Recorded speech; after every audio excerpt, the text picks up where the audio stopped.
Hi, I'm back, and this time I think I'm gonna be the most vulnerable so far. I do not share these life experiences to gain any kind of sympathy, but I share them because I know I'm not the only one that has gone through these things. I just want to encourage people to come out of those places, those dark places, and know that it does get better. And I know it sounds like such a cliche. Everybody says it gets better, and it just feels like it doesn't, but it really does. And how you start that healing process is by talking about them.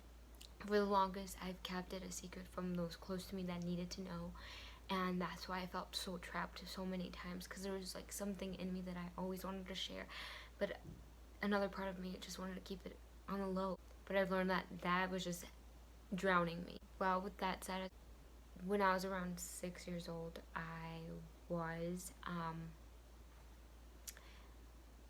inappropriately touched by a male that lived with us. And I found out this had happened to me. My first thought was, oh my gosh, someone did that to him.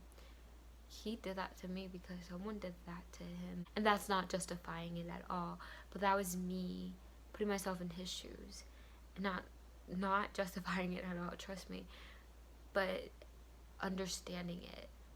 Understanding that it wasn't him directly. It was the person before him that did that to him, and the person before that person that did that to that person, and just this ugly cycle that needs to break. I know people oftentimes blame the parents, but yeah, people just fail to put themselves in other people's shoes. They fail to empathize. We're really good at sympathizing, but empathizing is when you put yourself in their position. I believe one of my relatives was becoming suspicious of this. This person would tell me, you're not supposed to let people touch you inappropriately. Like, I remember them saying this to me, but I think I was just so naive that I didn't know what that really meant. I didn't know what that would look like. Then came 5th grade. There was a day where girls and boys were separated into different classrooms, and a VHS was put on one of the TVs, and in them pretty much discussed abusive relationships, rape, sexual assault. It was that moment, I remember, where I realized, hey, that happened to me. You never really considered the bad things that had happened to you because you thought that was part of, like, it was normal. Like, you really don't think much of it. I didn't think much of it. I think I was just manipulated into not thinking it was wrong. And then high school comes along, and I am not okay. I didn't realize how much it affected psychologically my growth, my mental state. This made me very promiscuous at a young age. I had a reputation by some people that wasn't the nicest. It wasn't good. It wasn't a great reputation. I was always going too fast, faster than I should have, but that's because I thought that was the way. And it does affect the kind of guys you go after. Up until that point of healing, any and every guy that I ever slept with coerced me into having sexual relationships with them. It makes you weak.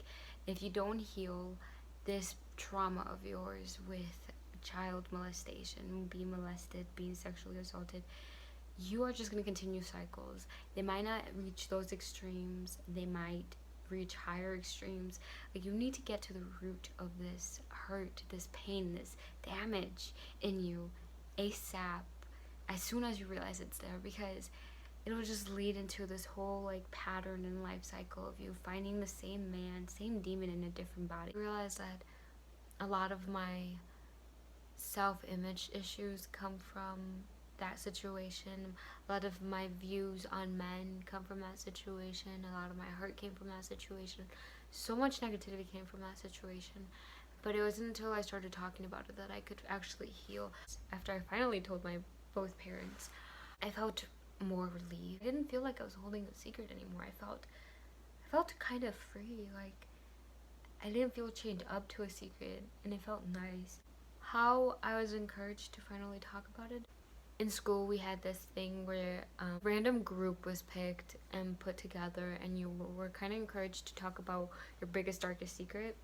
And I remember I went before this one girl, and Mine was, I didn't want to share my deepest, darkest secret, which was that I wanted to share, you know, the obvious one, like, my parents are divorced.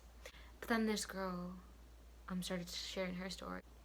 I was shocked. That was the first time I realized that I wasn't the only one that had gone through something like that. To come to find out that there's a lot more people out there that have had these things happen to them, but it's kept it quiet for many reasons.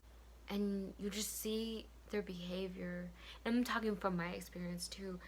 They're so hurt, so lost, so angry. We all think we know how to heal ourselves by drinking, by smoking, by having random sex. Like, we think these things are working, but in the long run, it's not.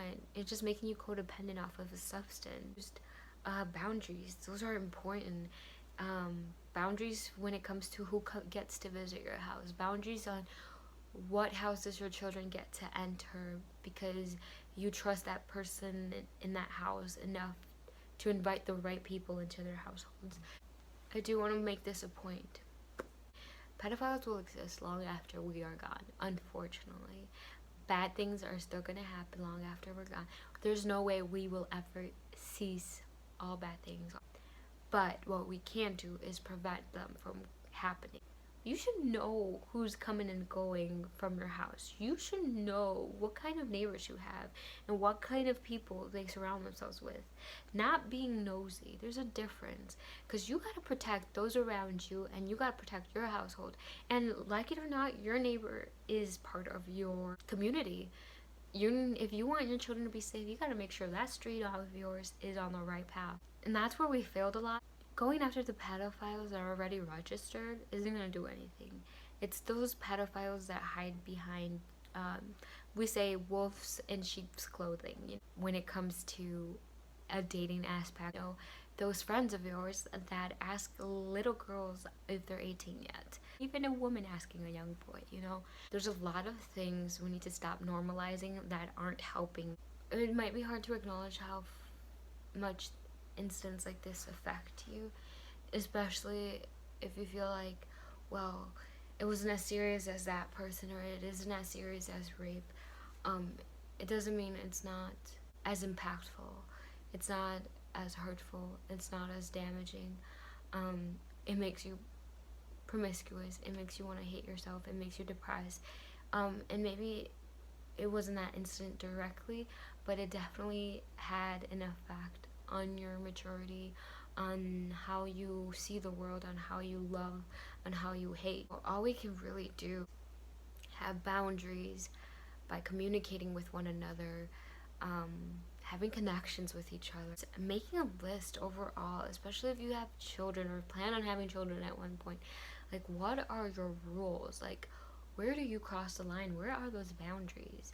Because a lot of us know right from wrong, but if you grow up with wrong being right, and then someone later on in your life tells you that what you've been doing for so long has been wrong, it's kind of harder for you to process that, because your whole life you thought that was the right way of doing it.